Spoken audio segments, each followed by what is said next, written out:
I want to talk about my biggest concern with the Cincinnati Bengals this season, which is their secondary. Now, they lost their 2 starting safeties and Vonn Bell and Jessie Bates to free agency. And they're going to have some new guys stepping up and replacing them. They also lost Eli Apple. And I know a lot of people feel like Eli Apple is garbage. He was one of the worst cornerbacks in the NFL. But actually, Eli Apple was pretty solid at times for the Cincinnati Bengals. Now, I'm not saying that he was great at anything, but he was solid at times. So they're going to have to replace him. Now, you have Chidobe Awuzie coming back. He suffered an injury week 8 of last year that kept him out for the remainder of the season. You still do have Mike Hilton, who pretty much, in my opinion, is still the best slot cornerback in the league. But who's going to end up lining up as that number 2 cornerback on the opposite side of Awuzie? Now, you got Cam Taylor-Britt. He's expected to get the start. He started most of the Cincinnati Bengals second half games, and he had a really good performance in the postseason for Cincinnati. Played really well against the Buffalo Bills in the divisional round, and he also played fantastic in the AFC Championship game against Mahomes and the Kansas City Chiefs. And when you look at Cam Taylor-Britt, this is somebody who is a explosive athlete, which the Cincinnati Bengals have a lot of explosive athletes in the secondary, but he's also really aggressive with his hands. This is somebody who wants to get in your face and get physical with you. And he's also a willing tackler. Now, he does struggle with being a little bit overly aggressive at times, but I think Cam Taylor-Britt could have a really good season for Cincinnati, taking over that full-time role as Cincinnati's second cornerback going into this season. Now, another cornerback that I really like a lot was a second round pick that the Bengals made in this past year's draft out of Michigan, DJ Turner.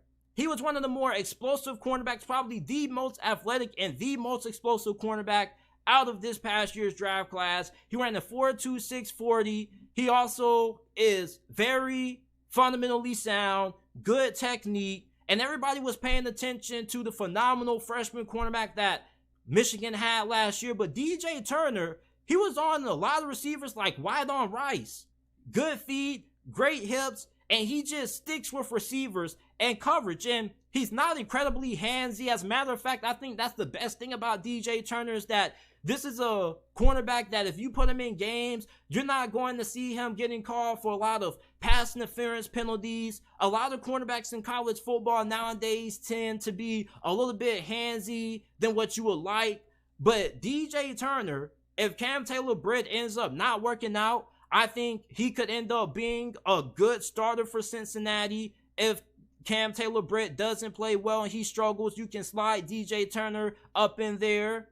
And then when it comes to safety, I'm really excited about Dax Hill. This dude was a freakish athlete during his time for Michigan. They was lining this dude all over the defense, on the line of scrimmage, in the slot position, and they kept him back in at safety. And you look at how well he played in the preseason last year. We didn't really get to see a lot of him during the regular season, but he's very explosive, very twitchy. This is somebody who's going to put his body on the line to make plays. And I'm really excited to see how Lou Anarumo is going to utilize Dax Hill. Because you can do a lot with Dax Hill that you weren't able to do with your previous safety due to how athletic he is. And you do have Jordan Battle, who is a 3rd round pick from this past year's draft.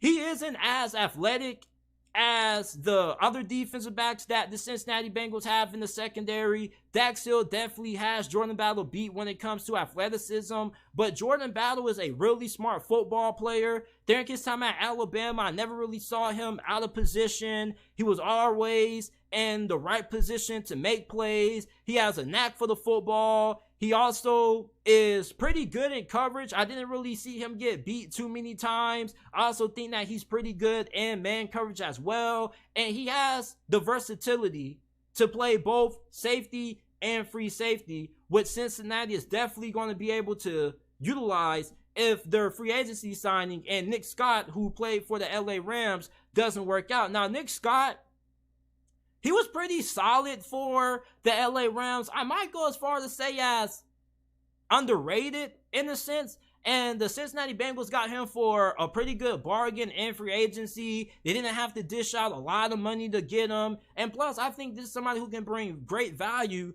to that safety position in Cincinnati. Now, he's not somebody who does anything great, but he does a lot of things very well. He's a big hitter. He had a lot of big hits for the LA Rams. He also is pretty good in coverage. Not great, but good in coverage. And like I said earlier, he's not elite at anything, but he does a lot of things very well. So overall, he's a very solid safety.